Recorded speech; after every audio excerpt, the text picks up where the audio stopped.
ब्रह्माण्डमखिलम्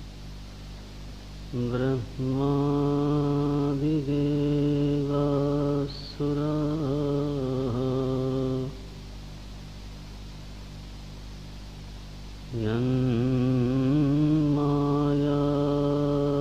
यन्मायावशवर्ति विश्वमखिलम्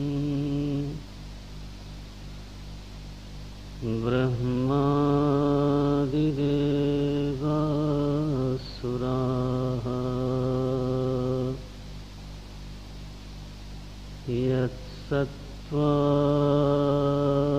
यत्सत्त्वादमृषैव भाति सकलम् रज्जौ यथा हेर्भ्रमः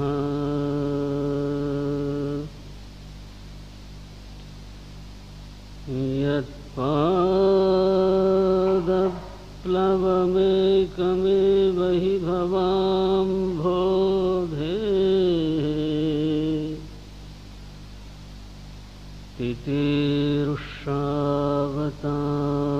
तितीर्षावताम्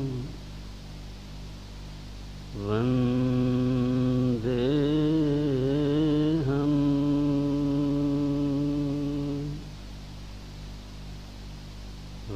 वन्देऽहम्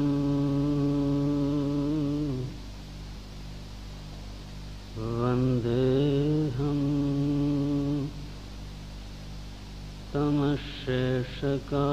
तमशेषकारणपरम्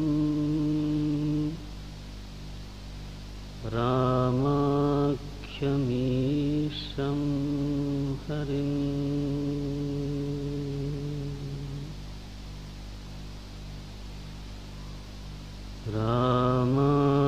रामाख्यमीशं हरिम्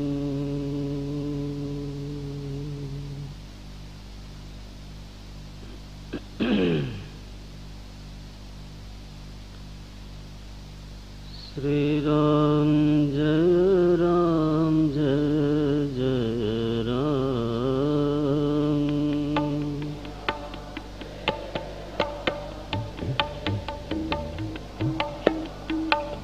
श्रीराम जय राम जय जय राम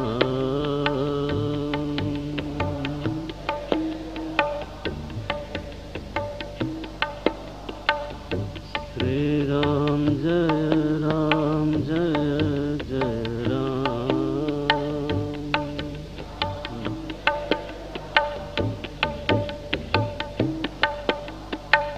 श्रीराम जय राम जय जय राम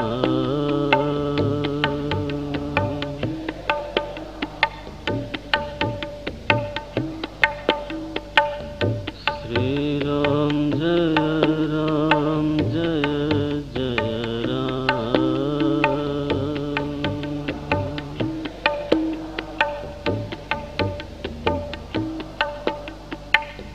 श्रीराम जय राम जय जय राम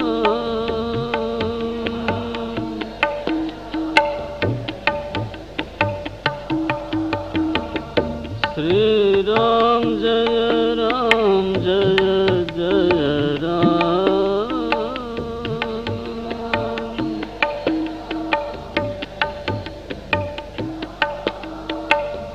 श्रीराम जय राम जय जय राम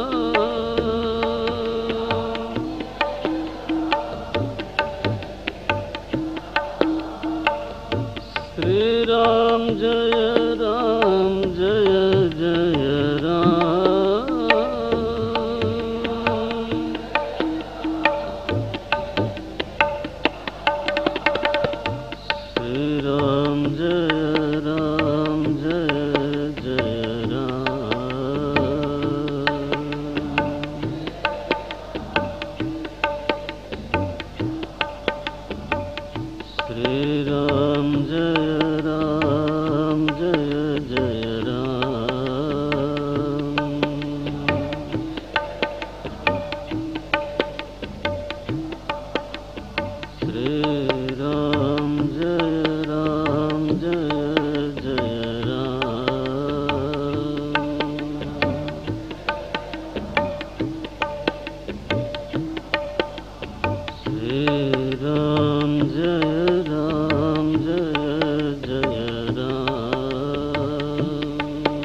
श्री राम जय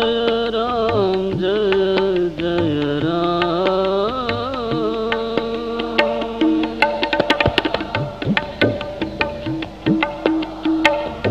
श्री राम जय जय राम।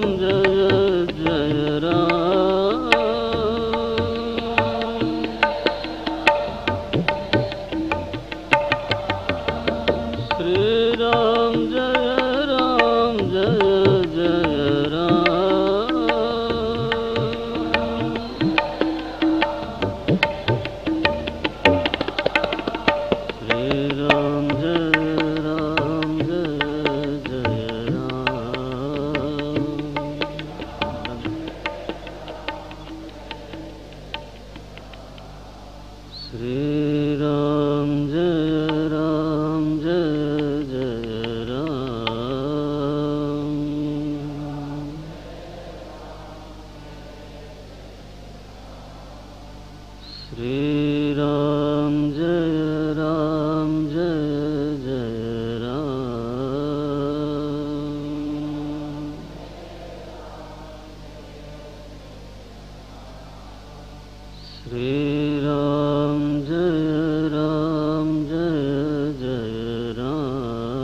राम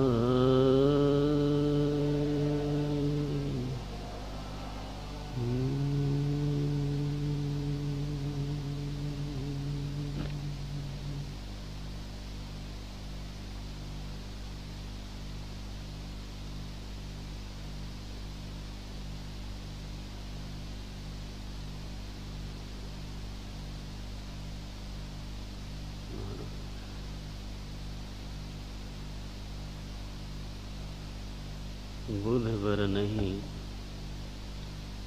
हरि जस अस जानी, करहि पुनीत सफल निज बानी। गोस्वामी जी मानस लिखने के पहले कहते हैं जो ज्ञानी लोग हैं वो पहले प्रभु के इस यश को समझ लेते हैं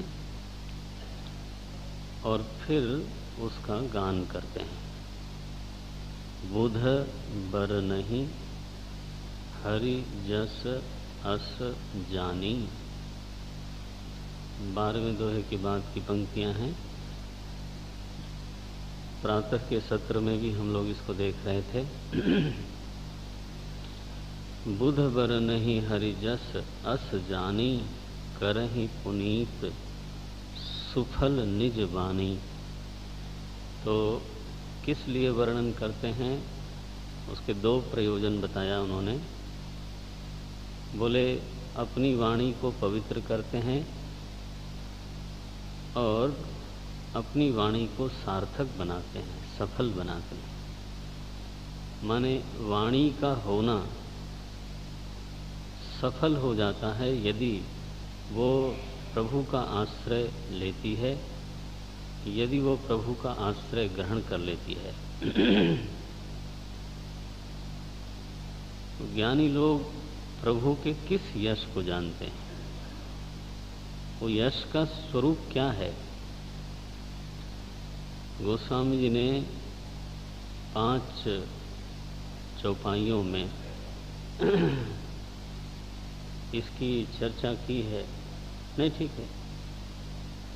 आवाज नहीं आ रही? ओ, बढ़ाना पड़ेगा। अच्छा, अभी ठीक है? नहीं, इधर वाली स्पीकर का अभी ठीक है, बस एको नहीं होना चाहिए।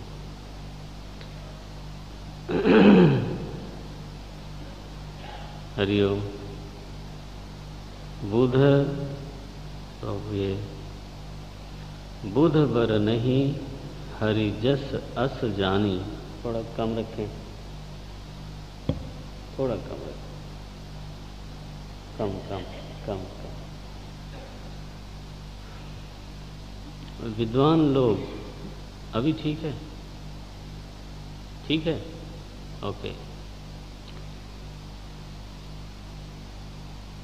गोस्वामी जी जिसको बुध बोलते हैं वो कौन है, उनका ज्ञान कैसा है? गोस्वामी जी इसका वर्णन करते हैं 4-5 पंक्तियों में। और हम लोग प्रातः ही बात कर रहे थे कि ये मूल रामायण है। प्रभु के बारे में जो ज्ञानियों की ये समझ है, इसी का विस्तार चाहे कोई कितना भी कर ले, लेकिन विस्तार इसी समझ के अनुसार होनी चाहिए। इसमें 2 बातें समझने की हैं कि एक तो होता है किसी को दूसरों के संदर्भ में पहचानना। जैसे एक व्यक्ति है, उसको जब हम पहचानते हैं तो कहा जाता है ये अमुक के पिता हैं। अच्छा, उनका पुत्र का संदर्भ में वो पिता हैं। फिर उनके भाई आ गए तो अब भाषा बदली, कहा जाएगा कि ये इनके भाई हैं। फिर उनके पिताजी आ गए तो अब कहा जाएगा कि ये इनके पुत्र हैं। दादाजी आ गए तो कहा जाएगा ये इनके पौत्र हैं। फिर कोई ऑफिस का व्यक्ति आ गया तो बोले ये उस ऑफिस में बॉस हैं। और कहीं उनका अफसर आ गया तो कहा जाएगा कि ये उनके सबॉर्डिनेट हैं। तो जब हम संदर्भों की अपेक्षा से व्यक्ति को पहचानते हैं तो उसके नाम एक नहीं हो सकते। एक ही व्यक्ति खड़ा है लेकिन उसी को पिता कहा जाता है, उसी को भाई कहा जाता है, उसी को पुत्र कहा जाता है, उसी को पौत्र कहा जाता है। बच्चे तंग कर रहे हैं, उनको शायद बाहर ले जाना पड़ेगा।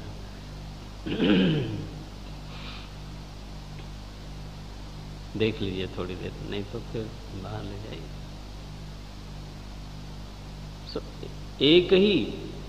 एक ही व्यक्ति भिन्न भिन्न संदर्भों में भिन्न भिन्न नामों से जाना जाता है।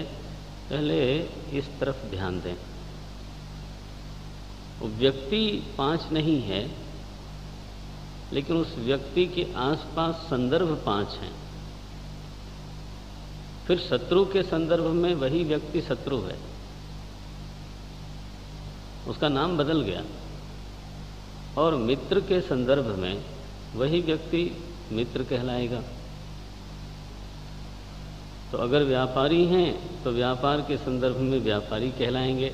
और मानिए उनके खेती भी होती हो तो उनको किसान भी कहा जाएगा। एक व्यक्ति कि कितने नाम हो सकते हैं, इसकी कोई नियत संख्या नहीं है। संदर्भ बदलिए, नाम बदलेगा। विदेश में चले गए तो वही व्यक्ति भारतीय कहलाएंगे। पहली पहचान ये होगी, कौन है? बोले भारत का है। हिंदुस्तान में किसी ने नहीं कहा कि ये भारत का है, तो संदर्भ नहीं था। पहले इस बात को हमको मन में एक बार ले आना है। संदर्भ सापेक्ष परिचय। कैसा परिचय है? संदर्भ सापेक्ष। संदर्भों की अपेक्षा से नाम बदलते हैं। न केवल नाम बदलता है, ध्यान दीजिएगा, बल्कि उसका व्यवहार भी बदलता है। जब बेटे के सामने वो व्यक्ति पिता बनेगा, तब उसका व्यवहार वात्सल्य का होगा, प्रेम का होगा। लेकिन पिताजी अगर आ गए तो उनके सामने उसी व्यक्ति का व्यवहार फिर विनम्र होगा, प्रणाम करेगा। वो दादाजी के सामने प्रणाम करेगा, शत्रु के सामने उसका व्यवहार और होगा, मित्र के सामने उसका व्यवहार और होगा। तो व्यक्ति, अगर हम ये मानते हो, कहीं हमारे मन में आग्रह हो, एक व्यक्ति का एक जैसा व्यवहार होना चाहिए, तो आप सोचिए ये हमारा आग्रह गलत है। वो व्यक्ति गलत नहीं है, हमारा आग्रह गलत है। कि अगर संदर्भ अलग हैं तो उसके नाम भी अलग होंगे, और उसका नाम अलग है तो उसके व्यवहार भी अलग होंगे। बोले यहां तो इनका रूप ही बदल गया। तो संदर्भों की अपेक्षा में व्यक्ति की स्थिति ऐसी है। मानो सारे संबंधी चले गए, भाई भी चला गया, पुत्र भी चला गया, पिताजी भी चले गए, दादाजी भी चले गए। अभी बिना संदर्भों के, अब वो पिता नहीं है, अब वो पुत्र नहीं है, अब वो पौत्र नहीं है। उस जैसे ही संदर्भ हटते हैं, वैसे ही उसके सारे नाम हट जाते हैं। जैसे ही संदर्भ हटते हैं, वैसे ही सारे नाम हट जाते हैं, और वैसे ही सारे उसकी क्रियाएं हट जाती हैं। जब कोई संबंधी वहां नहीं है तो वो हाथ जोड़ेगा या प्यार करेगा? न कोई हाथ जोड़ने लायक है सामने, न कोई प्यार करने लायक है। अच्छा, उसके चित्त में भाव क्या आएगा? वात्सल्य का कि आदर का? कुछ नहीं। तो अब वो जो व्यक्ति है, बिना संदर्भों के जो व्यक्ति है, अब उसका कोई नाम नहीं है। सच्ची बात देखा जाए तो उसके हृदय में कोई भाव विशेष नहीं है।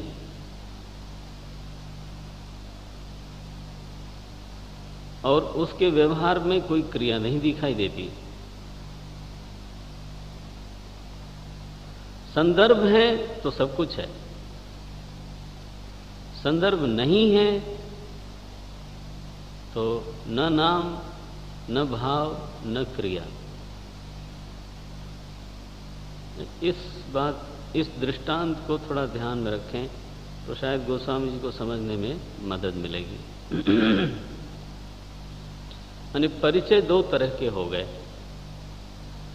एक संदर्भ, संदर्भ सापेक्ष, संदर्भों की अपेक्षा से, और एक बिना संदर्भों के, बिना रेफरेंस के।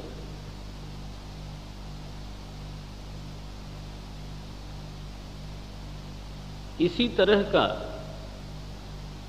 जो विचार है वो प्रभु के साथ किया जाए। जब प्रभु को हम संदर्भों की अपेक्षा में देखते हैं तो उनका एक नाम नहीं हो सकता। फिर तो वो पिताहमस्य जगतः माता धाता पितामह, संदर्भों की अपेक्षा से प्रभु स्वयं कहते हैं मैं इस जगत का पिता हूं, मैं इस जगत की माता हूं, मैं इस जगत का पितामह हूं।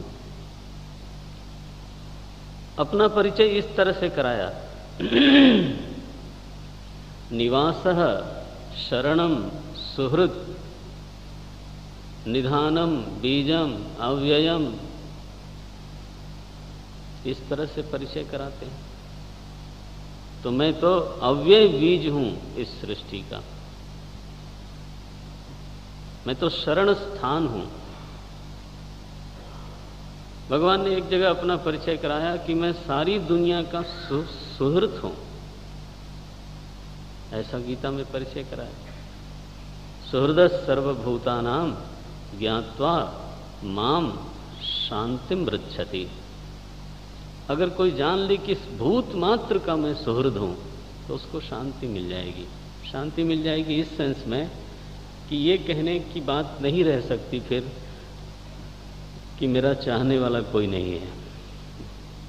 और भगवान कहते हैं मैं तो हूं सुहृदः सर्वभूतानां। सो अनेक परिचय कराते हैं परमात्मा, संदर्भों की अपेक्षा से, ध्यान रखें। लेकिन बिना संदर्भ के, माने जगत का संदर्भ न हो, जीव का संदर्भ न हो, भक्त का संदर्भ न हो, कोई संदर्भ न हो, तो फिर उस समय भगवान कैसे हैं, इसको भी देखना चाहिए। अगर हमारे मन में ऐसी बात है कि जब भी मैं पहचानूंगा तब तो संदर्भ के साथ ही पहचानूंगा, तो ये तो गलत बात होगी। ये तो ऐसा हो गया जैसे हम ये कहें कि जब भी मैं आपको पहचानूंगा जब आपका पुत्र साथ में होगा तभी मैं आपको पहचानूंगा। ये बात तो ठीक नहीं है। अथवा जब आप भाई को साथ लेकर के आएंगे तब तो मैं आपको पहचान लूंगा, और अगर आपने अपने भाई को साथ नहीं लाया तो शायद मैं पहचान न पाऊं। इसका मतलब ये हुआ कि बिना संदर्भ के हम उस व्यक्ति को जानना नहीं चाहते या बिल्कुल पहचानते नहीं हैं। ऐसी जो पहचान है, हाँ क्या बोलेंगे उसको, गलत तो नहीं हम बोलना चाहते, अधूरी है। इस पहचान को हम अधूरी बोलेंगे। पहचान पूरी तब है जब हम उस व्यक्ति को ही पहचानते हैं अकेले, और संदर्भों में भी उसको पहचानते हैं। ऐसा भी ठीक नहीं है कि संदर्भों में हम उसको पहचान न पाएं। ध्यान रखिएगा कि जब संबंधी चले गए तो उस व्यक्ति के नाम भी चले गए, उसका भाव चला गया, उसकी क्रियाएं चली गईं, लेकिन वो व्यक्ति है वहां पर।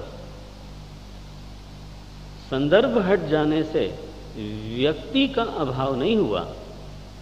हाँ, उस व्यक्ति को जो हम पिता बोल रहे थे अब हम पिता नहीं बोलेंगे उसको। और व्यक्ति को जो पुत्र बोल रहे थे वो हम नहीं बोलेंगे। उसमें क्रिया नहीं है, उसमें भाव नहीं है लेकिन वो व्यक्ति है।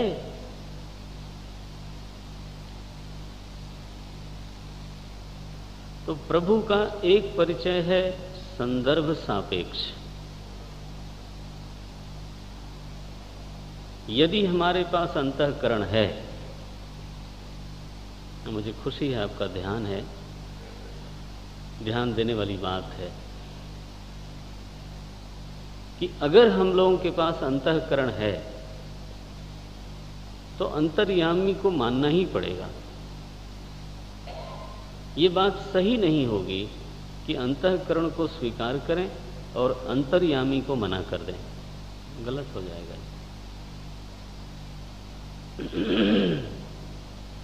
अंतःकरण के संदर्भ में वही परमात्मा अंतर्यामी है,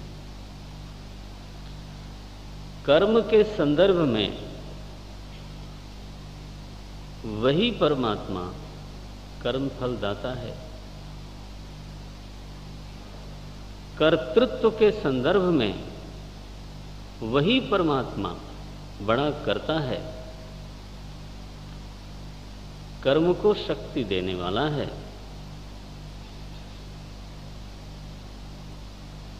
मैं करता हूं ये मैं मानूं और कहूं कि इस कर्ता को शक्ति देने वाला है ना कोई नहीं है। सच्चाई यही है कि कोई भी कर्ता ऐसा अनुभव नहीं करता। जो लोग कर्म के क्षेत्र में हैं उनको ये बार बार अनुभव होता रहता है कि हमारी कोई मदद करता है, संयोग बनते हैं और तभी ये काम पूरा होता है। छोटे छोटे काम भी तभी पूरा होते हैं जब मदद मिलती है, और नहीं तो कई बार बड़ा छोटा सा काम अटक जाता है और पता चला कि वहाँ हमारी सामर्थ्य बेकार हो गई। तो करता है यदि, तो उस कर्ता को शक्ति देने वाला कर्माध्यक्ष अवश्य है। तब ये कहना ही पड़ेगा कि कोई महाकर्ता है जिसकी योजना के भीतर सारे छोटे छोटे कर्ता काम करते हैं।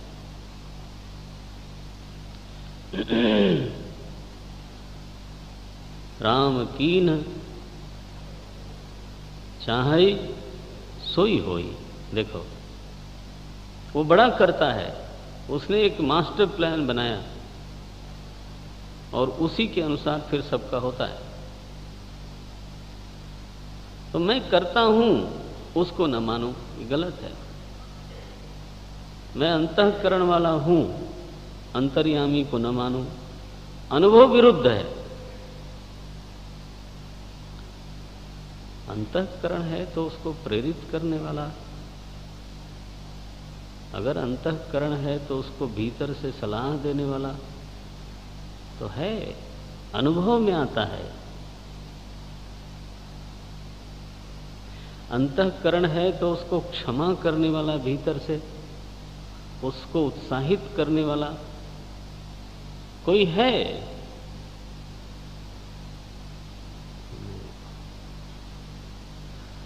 अगर हमारा व्यवहार सही नहीं है तो दंड देने वाला भी कोई फिर है। ये नहीं बोल सकते कि निषिद्ध कर्म के संदर्भ में कोई दंड देने वाला है नहीं। दंड तो मिलता है, हम सबको मिलता है और लेना पड़ता है। चाहे दंड देने वाला दिखाई दे चाहे न दिखाई दे, लेकिन दंड मिलता है हमारे कर्मों का। अगर यह सच्चाई है तो देने वाला भी है।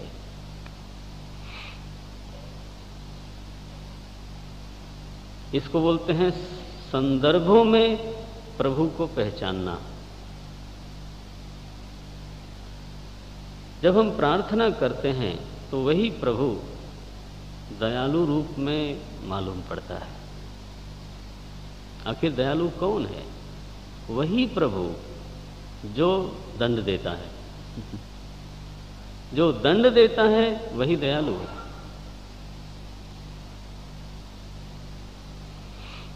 वही कठोर है और वही दयालु है। संदर्भ अगर विरोधी हैं तो नाम विरोधी होगा। जैसे एक ही व्यक्ति का नाम पिता भी है और उसी का नाम है पुत्र भी है। संदर्भ अलग है, नाम अलग हो जाएंगे, व्यवहार अलग हो जाएगा।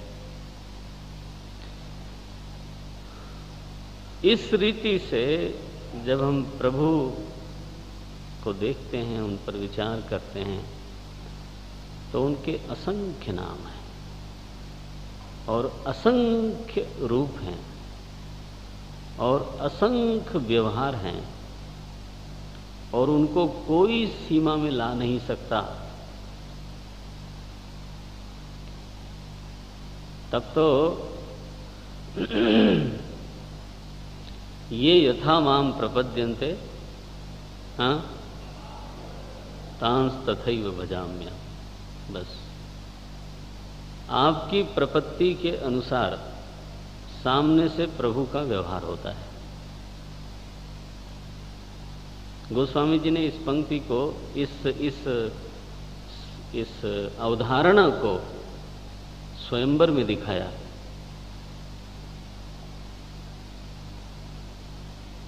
स्वयंवर में भगवान बैठे हैं धनुष यज्ञ में और सारे राजा लोग अपनी अपनी नज़र से भगवान को देखते हैं।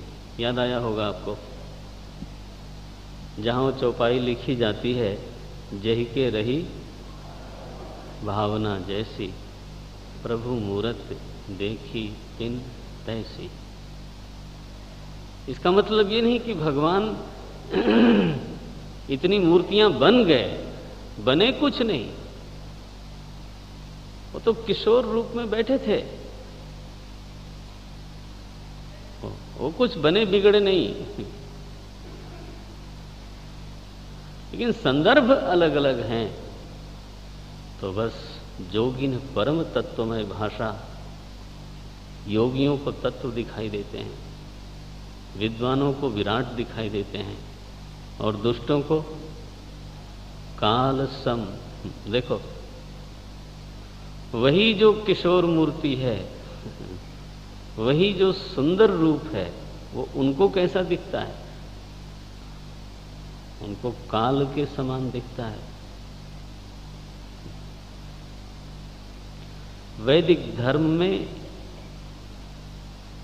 ईश्वर के बारे में थोड़ा थोड़ा तो हमको समझना ही है। आखिर हमारे सारे ग्रंथों का प्रतिपाद्य ईश्वर ही है। उसी को समझाने के लिए सारे ग्रंथ हैं। राम कवन में, राम कवन में पूछो तो ही, रामायण का तो प्रश्न यही है।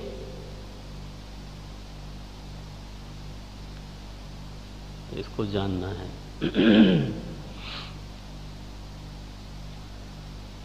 संदर्भों में प्रभु कैसा भासते हैं, इसको जानना चाहिए। अगर दुष्टता, अगर दुष्ट वृत्ति की अपेक्षा से प्रभु काल के समान दिखते हैं, तो सज्जनता की अपेक्षा से वही दयालु दिखते हैं। वही परित्राता है, परित्राणाय साधुना, लेकिन वहीं पर विनाशाय च। देखो, शिव जी की स्तुति हम लोग गाते हैं, उसमें लिखा सदा सज्जनानंद दाता पुरारी। दुर्जनानंद नहीं, ध्यान देना। शिव जी महाराज को बड़ा साफ साफ एक तरफ कर दिया, बोले सज्जनों को आनंद देने वाले हैं। सदा सज्जनानंद दाता पुरारी। प्रार्थना की अपेक्षा से वही हमारा प्रभु दयालु है। सज्जनता की अपेक्षा से वही हमारा प्रभु परम दयालु है।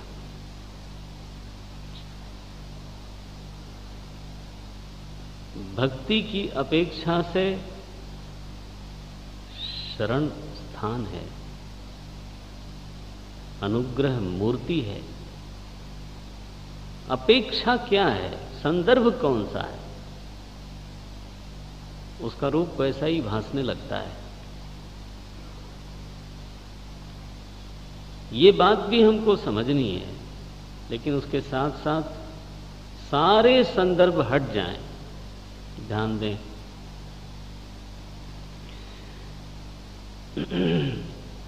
कोई संदर्भ न बचे, नहीं तो सज्जनता, नहीं तो दुर्जनता, अंतःकरण भी न हो।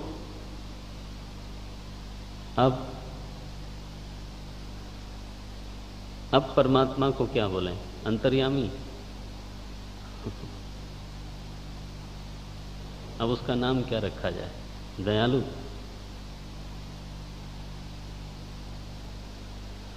अब उसका नाम क्या रखें, काल। नहीं, कोई संदर्भ नहीं है। तब उस बिना संदर्भ के जैसा वो है उस रूप में उसका निर्वचन कैसा करते हैं गोस्वामी जी। एक अनीह अरूप। चौपाई देखिएगा, ये जो परिचय है आरंभ के, वो परिचय उस प्रभु के हैं जो बिना संदर्भों के है। कोई संदर्भ नहीं है, फिर भी वो है। संदर्भ हट जाने से प्रभु हट नहीं जाता। एक अनीह अरूप अनामा। मैंने कहा नाम गायब हो जाते हैं, अगर संदर्भ न हो तो नाम रखने की कोई जरूरत नहीं। यहां गोस्वामी जी ने कहा नाम नहीं है उसके। एक अरूप अनीह अनामा अज सच्चिदानंद पर धामा। वेद में प्रतिपादित जो हमारा प्रभु है वो ऐसा है। कब? जब उसके आगे पीछे कोई संदर्भ ना हो। फिर जगत का संदर्भ आया, ध्यान देना। अब संदर्भ आ गया दूसरी पंक्ति में, किसका? जगत का। तो जगत के संदर्भ में परमात्मा कैसा है? बोले व्यापक। प्रभु व्यापक है तो जगत व्याप्य है। व्यापक, विश्वरूप। कैसा है प्रभु? बोले विश्व उसका रूप है, उस अरूप का विश्व रूप है। व्यापक विश्वरूप भगवाना। और जगत में जब ऐश्वर्य दिखता है तो कहना पड़ता है कि इन सारे ऐश्वर्यों का स्रोत जो है उसका नाम भगवान है। वहीं से सबको विद्या, वहीं से थोड़ा वैराग्य, वहीं से किसी को धन, वहीं से किसी को बल। दाता एक राम, भिखारी सारी दुनिया। सिंधु वही है, स्रोत वही है। देखना, अब ये जो परिचय हैं दूसरी पंक्ति के, ये संदर्भ सापेक्ष हैं। केवल पहली पंक्ति है जिसमें कोई संदर्भ नहीं है। एक अनीह अरूप अनामा अज सच्चिदानंद परधामा। 7 लक्षण है।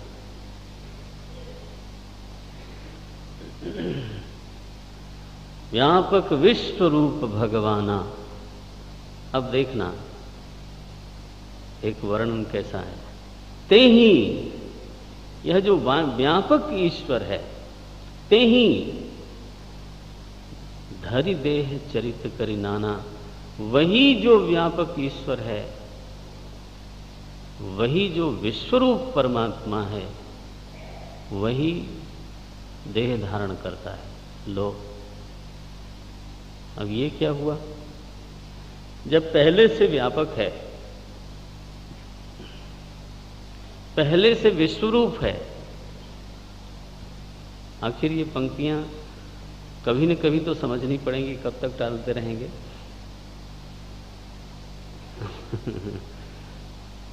जब पहले से व्यापक है, पहले से विश्वरूप है, तब धरी देह, फिर वो देह धारण करता है, ये क्या मतलब हुआ? बोले वो कैसा देह धारण करता है और क्यों देह धारण करता है? बोलते हैं, देखना दृष्टांत इसको। अग्नि व्यापक है, आपके शरीर में है, हाँ, नहीं तो बोलेंगे ठंडे हो गए।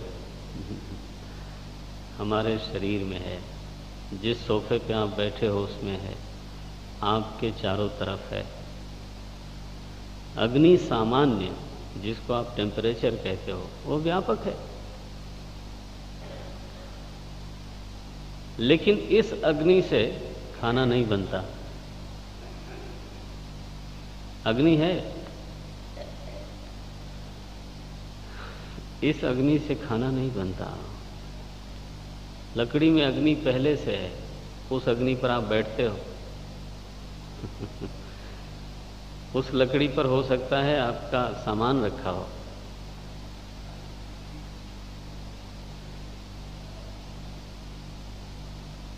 अग्नि सामान्य से सामान्य जीवन चलता है, लेकिन जब विशेष प्रयोजन होए तो एक विशेष अग्नि चाहिए।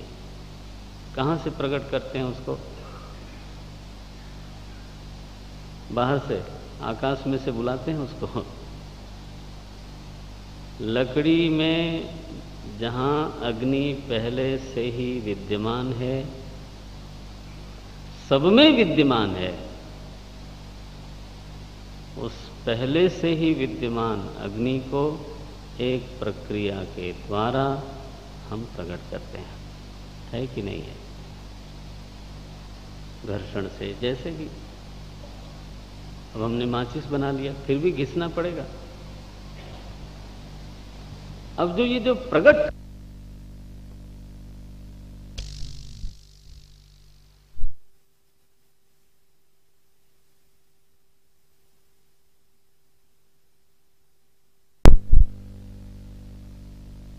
ज्वाला बोलते हैं,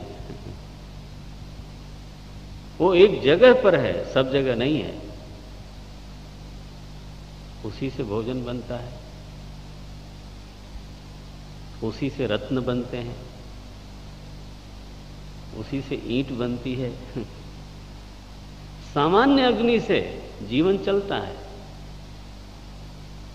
इस रूप को देखना, जरा इस दृष्टांत को देखना। एक प्रकट अग्नि है जिसका एक रूप है, एक सीमित जगह पे है वो, और उसका व्यवहार भी अलग है।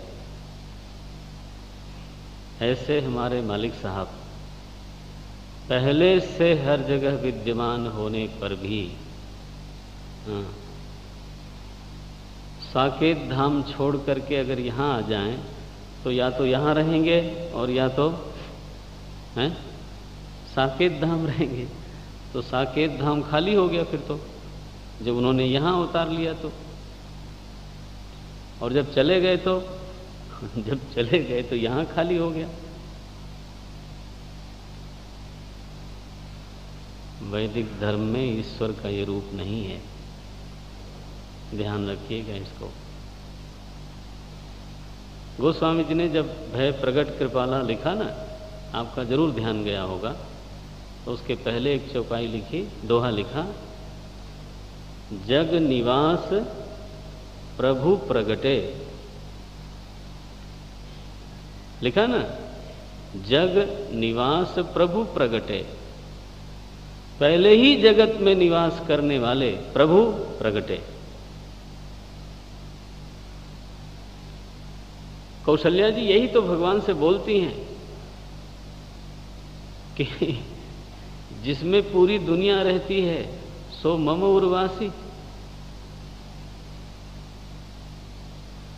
ये ऐसा ही है जैसे व्यापक अग्नि, पहले से विद्यमान अग्नि प्रक्रिया के द्वारा एक जगह प्रकट होती है, एक विशेष प्रयोजन को पूरा करने के लिए वह अग्नि प्रकट होती है।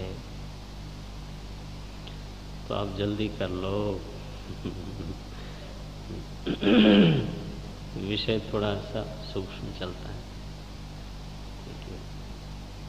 बोलते हैं तेहि धरि देह चरित करि नाना। वही जो व्यापक है, वही जो विश्वरूप है, उसी ने देह धारण किया और फिर उसी ने चरित्र किया। देह धारण क्यों किया? बोलते हैं प्रार्थना की अपेक्षा से। अब वो चाहे व्यष्टि की प्रार्थना हो, ऐसा भी होता है, और चाहे समष्टि की प्रार्थना हो। धन्यवाद। समष्टि प्रार्थना उपहित चेतन, समष्टि प्रार्थना से उपहित चेतन भक्त समाज हुआ, और उस प्रार्थना के संदर्भ में प्रभु जब पिघल गए, द्रवित हो गए, तो अनुग्रह से उपहित चेतन अवतार हुआ। थोड़ा वेदांत की भाषा बोलते हैं, अनुग्रह से उपहित चेतन अवतार हुआ। कभी हम ऐसा बोलते हैं, जिज्ञासा वृत्ति से उपहित चेतन शिष्य है, और ज्ञान वृत्ति से उपहित चेतन गुरु है। दोनों चेतन ही है। ये देखो, तेहि धरि, जब समष्टि प्रार्थना हुई, जय जय सुरनायक जन सुखदायक, सबने मिल करके भाव विह्वल होकर के जब प्रार्थना की, परमात्मा ने ऊपर से कहा जनि डर पहो। भागवत जी में भी सभी लोग जब प्रार्थना करते हैं तब उनको आश्वासन मिलता है, मैं आऊंगा। कभी कभी व्यष्टि प्रार्थना के संदर्भ में भी अवतार देखा जाता है, जैसे प्रहलाद के संदर्भ में नरसिंह भगवान अकेले देह धारण किया परमात्मा ने। ध्रुव के संदर्भ में, यहां आएगा मनुष्य शत्रुपा के संदर्भ में, और क्या बोलो, तुलसी बाबा के संदर्भ में। जब तुलसीदास जी की भक्ति ऐसी छलछला गई, तब उसके संदर्भ में भगवान को आना पड़ा और तिलक देत राम रघुवीर। वो घोड़ा उन्होंने कहीं से खरीदा नहीं था जिस पर चढ़ के आए थे। ना ना, स्वयं प्रभु ही उस रूप में प्रकट हुए। कहां से? कहीं से आए थोड़ो थे। विश्व रूप पहले से वही विद्यमान, लेकिन प्रेम ते प्रगट हो ही मैं जाना। अवतार में और पहले से विद्यमान प्रभु में क्या भेद है? गोस्वामी जी ने लिखा, एक दारुगत,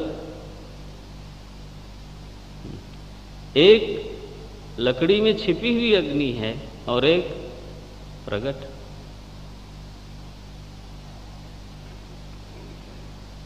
अगर हम इस बात को थोड़ा समझते हैं तो एक संदेश जो हमको मिलता है वो ये है कि मालिक साहब को अपने अनुकूल बनाने के लिए आप स्वतंत्र हो। अगर हमारे जीवन में सज्जनता है। ध्यान रखना, अगर हमारे जीवन में प्रार्थना है, अगर हमारे जीवन में वंदन है, अगर हमारे जीवन में विनय है, तो इस संदर्भ में प्रभु हमेशा दयालु है। अगर हमारे जीवन में समर्पण है तो प्रभु हमेशा अनुग्रह करने वाला है। लेकिन अगर तो हमारे जीवन में विमुखता है, दुष्टता है, परद्रोह है, कुटिलता है, तो स्वयंवर वाला प्रसंग पढ़ लेना कि कुटिलों को कैसा लगते हैं भगवान। शकुनी को भगवान कृष्ण कभी भी मधुर मनोहर लगते नहीं थे, कभी नहीं लगते थे। और धृतराष्ट्र को तो यही लगा कि अच्छा खासा अर्जुन जा रहा था, है ना, ये कृष्ण ने लड़ाई करवा दी। ये सब लोग अपने अपने संदर्भों में खड़े होकर के प्रभु को देखते हैं। गोस्वामी जी का आह्वान ये है कि प्रभु को संदर्भों में भी देखो, पहचानो, और बिना संदर्भ के भी पहचानो। इसी को बोलते हैं सगुण ब्रह्म और निर्गुण ब्रह्म। बस इतनी बात है। संदर्भों के बीच में उसको देखना सगुण है, और बिना संदर्भ के जैसा वो है वैसा उसको पहचान लेना, वैसा उसको देख लेना, ये निर्गुण।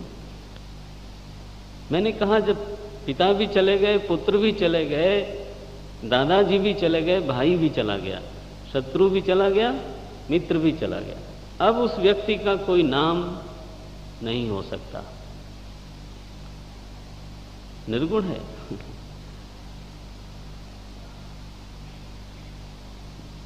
कई बार हमारी बुद्धि में झगड़ा सा हो गया है कि ये तो निर्गुण वाले हैं और ये सगुण वाले हैं।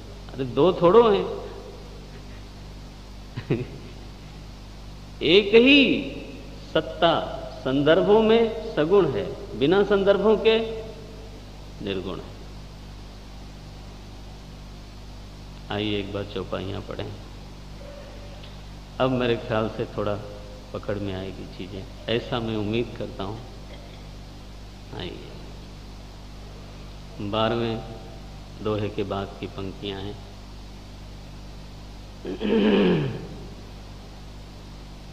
सब जानत प्रभु प्रभुता सोई, सब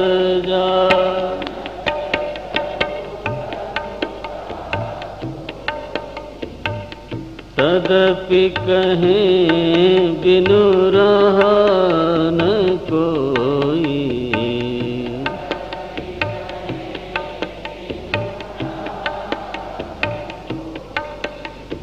ताहाँ वेद यस कारण राखा, ताहाँ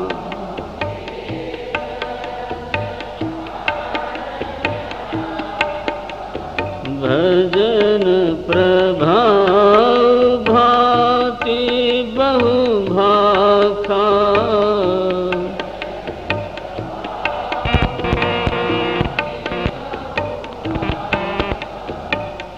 एक यनी है रूप नाम,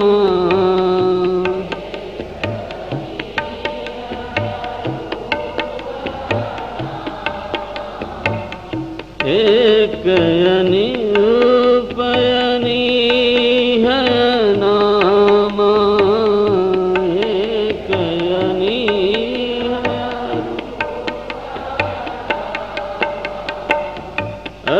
सच्चिदानंद परधामा। गाइए। व्यापक विश्वरूप भगवान,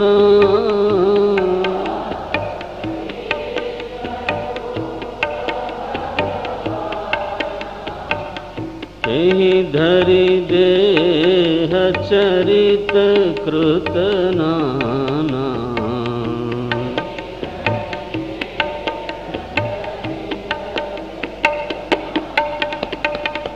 सो केवल भगतन हित लागी, सो केवल भगतन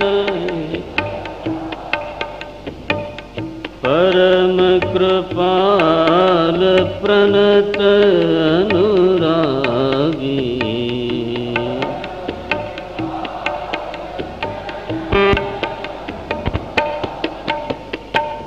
जहि जन पर ममता की छोहु,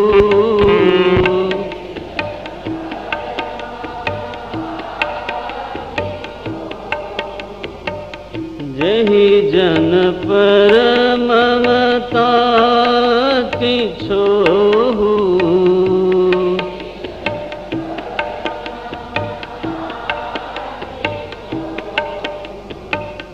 जहि करुणा करी कीन्हन कोहु,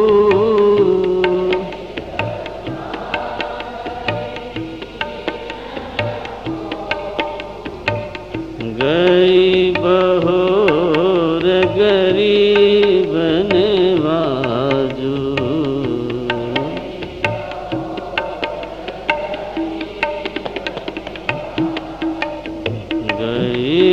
बहोर गरीब नवाजू।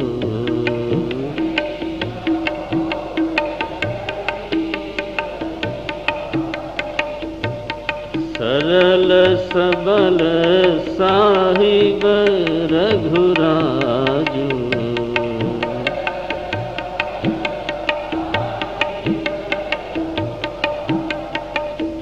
गई बहोर गरीब नवाजू।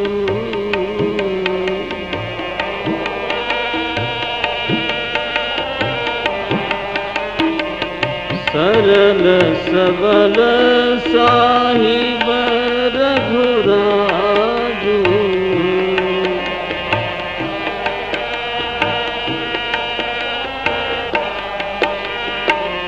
बुध बर नहीं हरि जस अस जानी, बुध बर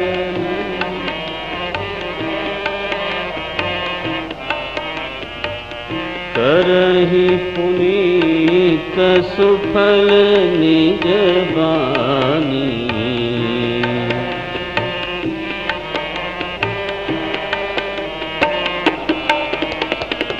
तेहि बल में रघुपति गुण गाथा,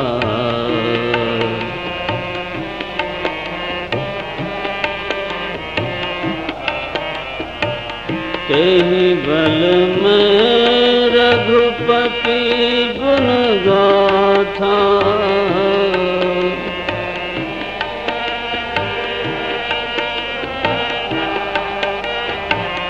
कही हूँ नाई राम पद माथा।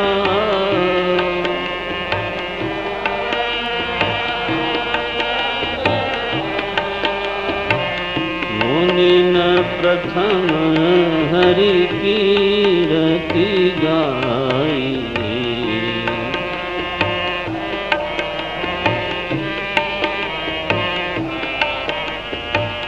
तेहि मग चलत सुगम मोहि भाई।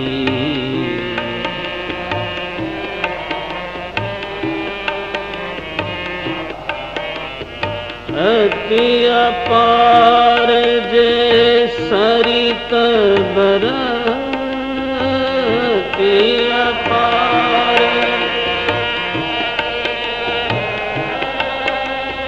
अति अपार जे सरित बर, अति अपार जे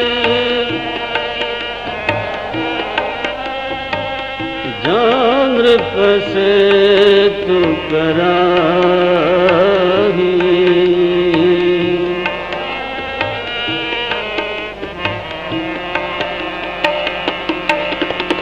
चढ़ी पिपीली कबू परम लघु,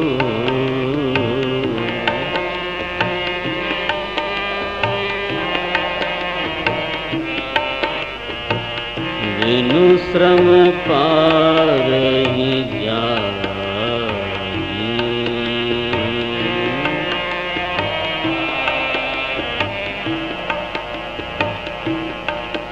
सियावर रामचंद्र की जय, पवन सुत हनुमान की जय, बोलो भाई सब संतन की जय।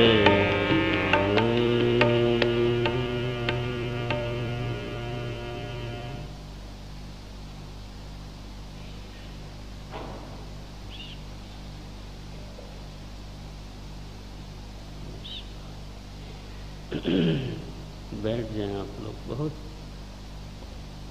चलने फिरने का जरा स्वभाव कम कर दें। एक जगह बैठें आप और बार बार उठे नहीं, कृपा करें। और बाद में आए तो पीछे ही बैठ जाएं।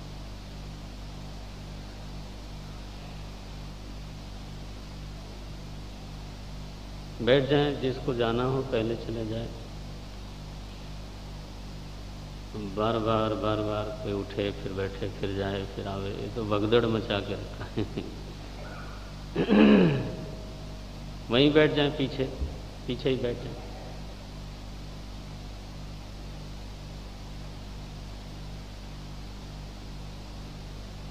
शांति।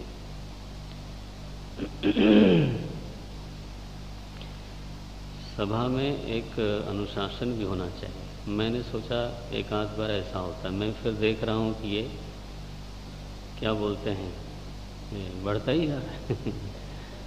जिसकी जब मर्जी होती है, ये तो बिल्कुल ठीक नहीं है। तो मर्यादा होनी चाहिए। व्यापक विश्वरूप भगवाना, तेहि धरि देह चरित कृत नाना। क्यों लिया अवतार उन्होंने? क्या बोलते हैं? सो केवल भगतन हित लागी। ध्यान रखना, अवतार रावण वध के लिए नहीं लिया गया। हाँ, ये कई बार हम सुनते हैं ना, लोग कहते हैं अधर्म का वृद्धि होने के कारण भगवान का अवतार होता है, तो लाओ उसी को बढ़ा लेते हैं। अवतार कराना है तो अधर्म को ही बढ़ा लें। ये क्या तरीका हुआ? अवतार का हेतु दुष्ट लोग नहीं हो सकते, और दुष्ट लोगों का समन करने के लिए परमात्मा को देह धारण करने की व्यवस्था नहीं है। भ्रिकुटी भंग से जहाँ सृष्टि भंग होती हो, है जी, वहाँ पे रावण को मारने के लिए उनको अवतार लेना पड़े। एक बात ही गलत है ना। सो केवल भगतन हित लागी, वो केवल भक्तों के लिए इस प्रकार की घटना घटती है। आगे भी आप पढ़ते हैं, भगत भूमि, हाँ नहीं, भगत भूमि भूसुर सुरभि, सुरहित लागी कृपाल। न कि रावण को मारने के लिए। करत चरित चरित्र करते हैं। सुनत मिटहि भव जाल, भक्त के हित के लिए। अंतःकरण में भक्ति हो, और अगर समष्टि में भक्ति हो तो फिर तो कहना ही क्या। समष्टि में आवाहन हो तो फिर तो कहना ही क्या। सो केवल भगतन हित लागी, परम कृपाल प्रणत अनुरागी। गोस्वामी लिखते हैं भगवान का एक स्वभाव है, बड़ा बढ़िया स्वभाव है, उनकी ममता है।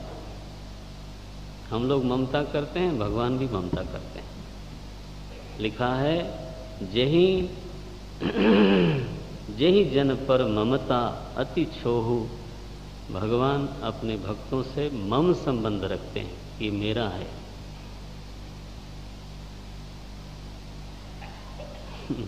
लोगों की तकलीफ है कि मुझे मेरा कोई नहीं कहता। यहां भगवान कहते हैं कि मैं तो तुमको मेरा कहने के लिए तैयार बैठा हूं, तुम समर्पण तो करो। जेहि जन पर ममता अति छोहू, जेहि करुणा करे। एक बार अपना लिया तो छोड़ा नहीं, और क्रोध भी नहीं किया। ऐसा भगवान का अपना स्वभाव है। एक बार क्रोध आया उनको, किस पर? सुग्रीव पर। लक्ष्मण जी को लगा कि ये सचमुच का क्रोध है। भगवान बैठे बैठे बरसात बीत गई तो बोले, देखो लक्ष्मण, सुग्रीव सुधि मोर विसारी।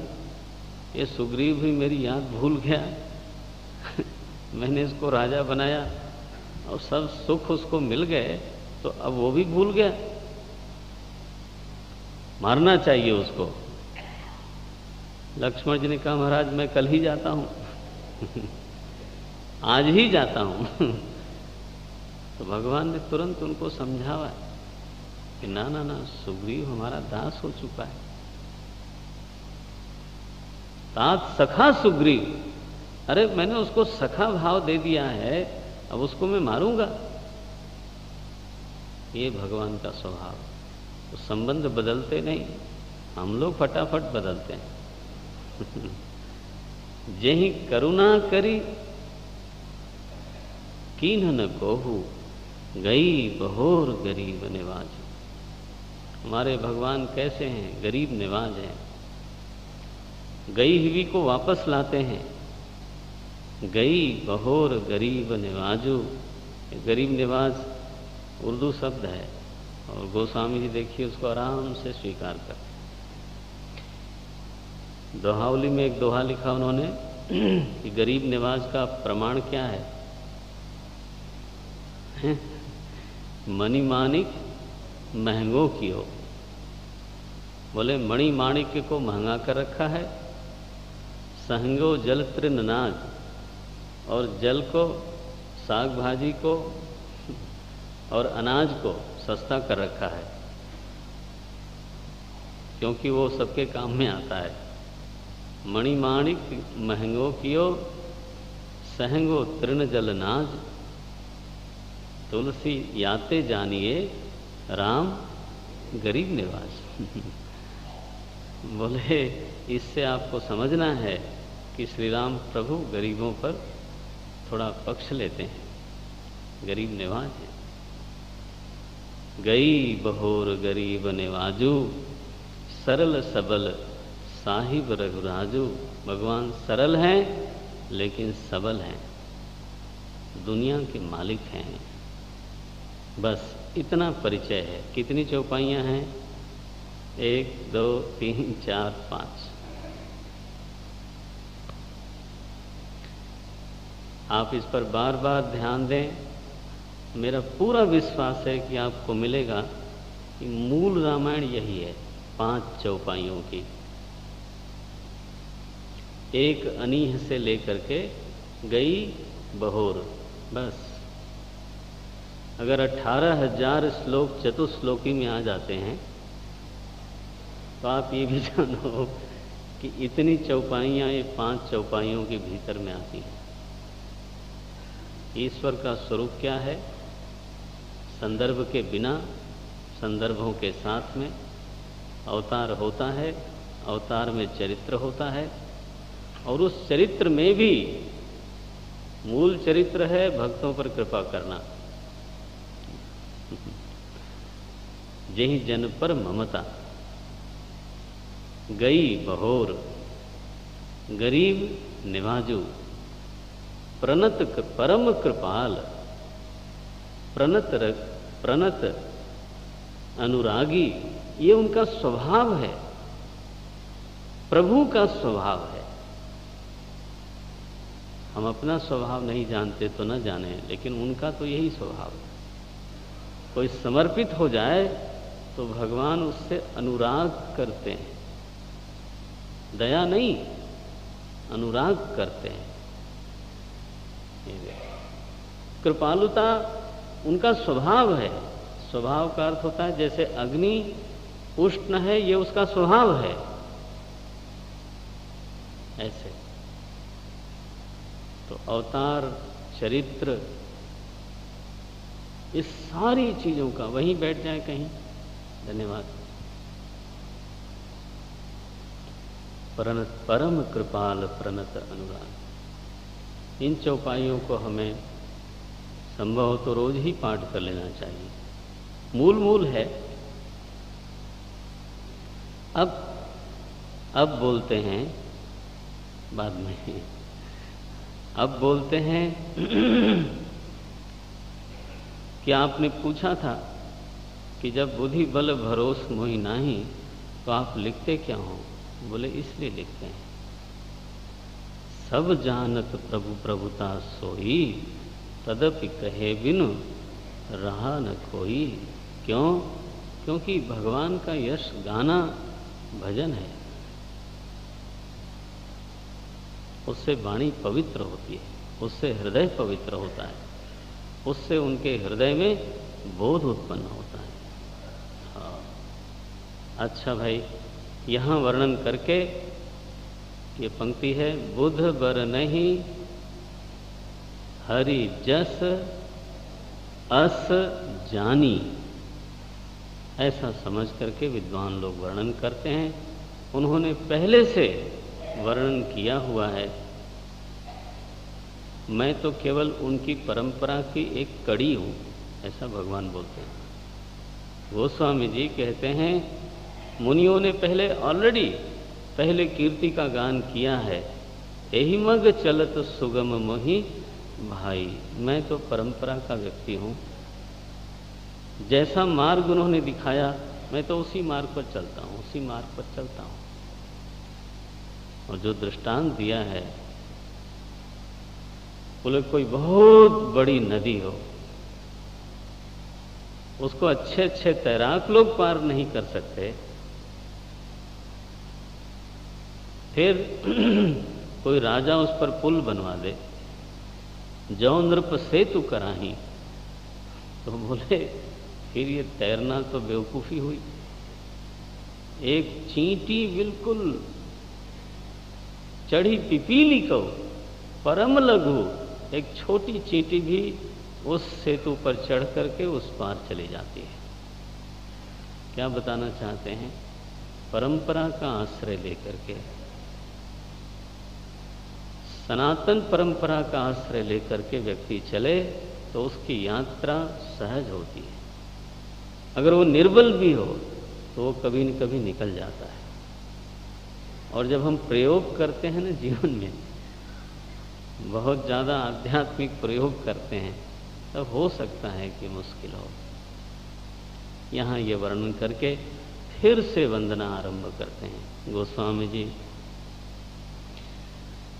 तो वंदना के क्रम में संतों का, असंतों का और पूरे जगत का वंदन तो किया ही किया। वाल्मीकि जी का वंदन करते हैं, गंगा जी का वंदन करते हैं, देवताओं का वंदन करते हैं और शिव जी का वंदन करते हैं। सुमिर शिवा शिव पाई पसाओ, बड़ी बात है ऐसा कहना कि मैंने भगवान शंकर का वंदन किया, सुमिरन किया। और माता पार्वती का सुमिरन किया और मुझे उनका आशीर्वाद मिल गया। लो, मैंने सुमिरन किया, यहां तक तो कहना फिर भी बनता है लेकिन गोस्वामी जी ऐसा नहीं बोलते। सुमिर शिवा शिव पाई पसाऊ, उनकी कृपा मैंने प्राप्त की। वरनो रामचरित चित चाऊ, अब मैं चित्त में चाव है, अब मैं वंदन करने जा रहा हूं, वर्णन करने जा रहा हूं। शिव जी को बोलते हैं कि महाराज, अगर स्वप्न में भी आप मुझ पर प्रेम करते हो, कभी कभी लगता है ये इमोशनल ब्लैकमेल है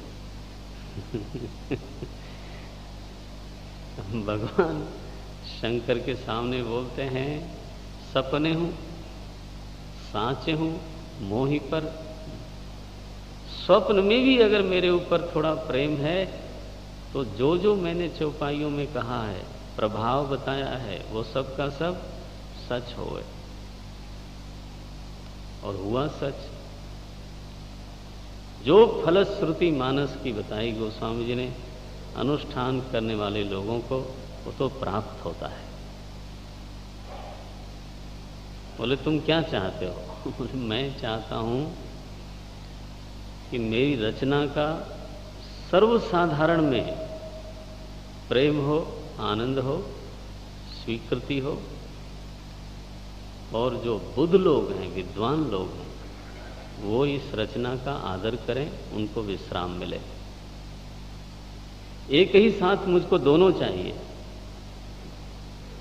बुध विश्राम सकल जन रंजनी, दोनों चाहिए। शिव जी ने पूछा होगा, तुलसी बाबा ये दोनों मामला कैसे ठीक हो? इतने बड़े बड़े ग्रंथ लिखे हैं, वो विद्वान लोग उसका आनंद लेते हैं, जनता उसको दूर से प्रणाम कर लेती है, और जो साधारण साधारण ग्रंथ हैं, विद्वान लोग उसको छूते ही नहीं। ऐसा ग्रंथ तुम बताओ मुझे कि कहां है कि एक ही साथ सारी जनता उसको प्यार करे और विद्वान लोगों को विश्राम मिले? कहां है वो? मैं महाराज जी के पास बैठा था तो उन्होंने कहा कि ऐसा एक ग्रंथ पहले से है,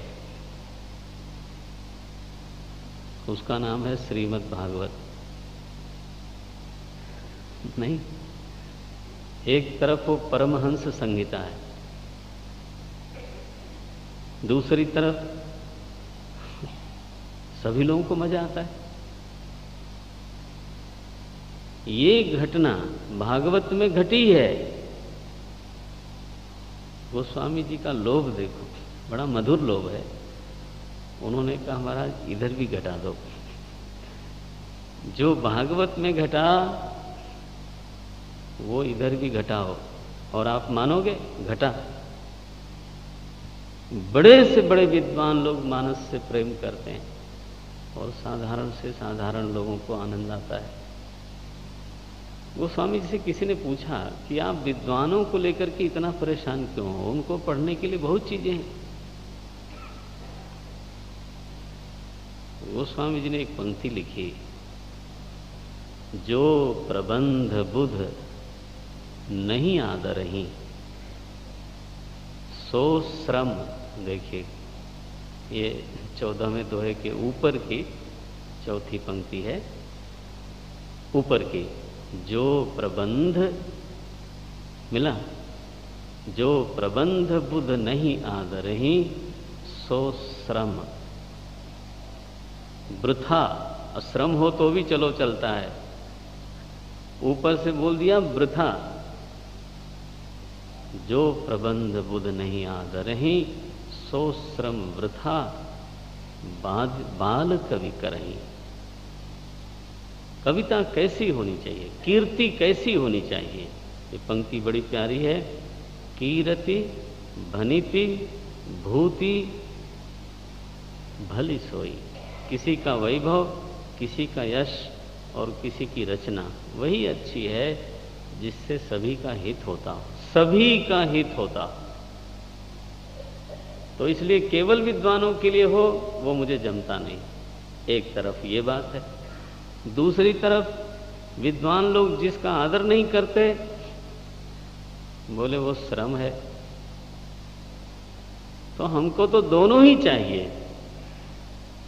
शिव जी के सामने अर्जी लगा दी उन्होंने, और अर्जी में ये लिखा कि अगर सपने में भी देखो भक्ति हो ना तो आदमी ऐसे भगवान से बात कर सकता है।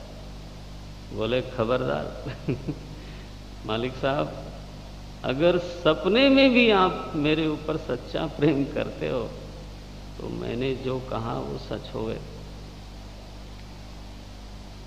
तो शिव जी की कृपा है। वो तो उन्होंने कहा बनी तिमोर शिव कृपा विभाति, ये जो मेरी भणिति है, ये जो मेरी रचना है, ये क्या है? बोले शिव जी की कृपा है। आप सोचो मानस को कोई स्पर्श करे और मन में भाव आए कि ये तो शिव जी की साक्षात कृपा प्रकाशित हुई है, तो मन तो खुल जाता है। बनी तिमोर शिव कृपा विभाति। सो गोस्वामी जी ने वंदना आगे बढ़ाई, अवध का वंदन किया है, उनके नर नारियों का वंदन किया। हालांकि गोस्वामी जी थोड़े से नाराज भी दिखते हैं यहाँ पर। बोले कि इन लोगों ने सीता जी को बड़ा कष्ट दिया फिर भी राम जी को अच्छे लगते हैं ये लोग, इसलिए मैं इनको भी प्रणाम कर लेता हूँ।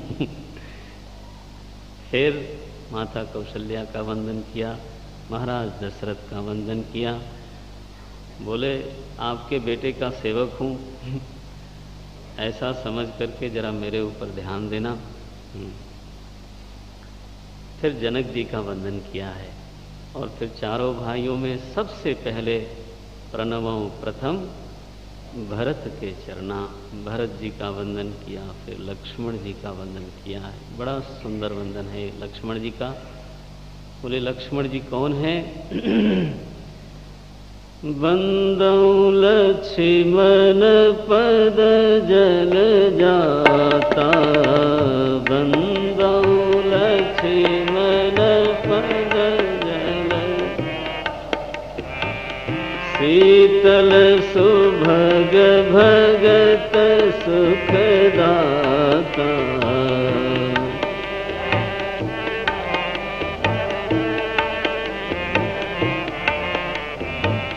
रघुपति कीरति विमल पताका,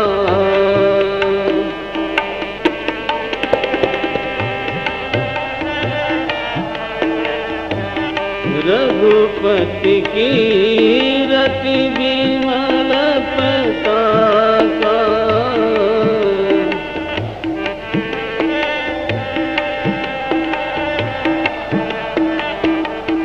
दंड समान भयउ जस जाका, दंड समान शेष सहस्र शीश जग कारण,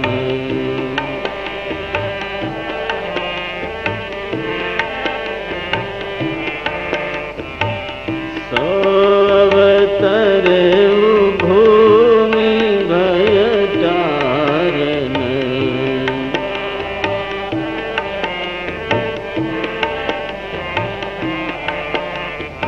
महावीर बिनवाऊ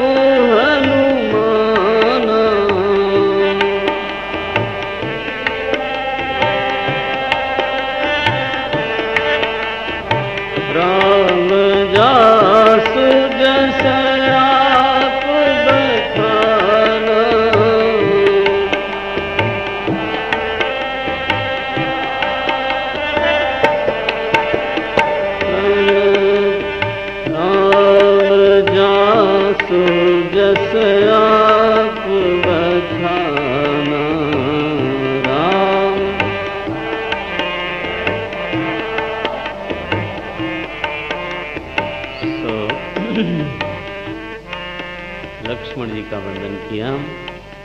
बोलते हैं लक्ष्मण जी कैसे हैं, बड़ा सुंदर निरूपण किया गोस्वामी जी ने। लक्ष्मण जी शीतल हैं। बताओ कौन कहेगा? लक्ष्मण जी को शीतल कौन कहेगा? गोस्वामी जी कहेंगे और कौन कहेगा? भक्तों के लिए बड़ा शीतल है। शीतल भगत, शीतल सुभग भगत सुखदाता।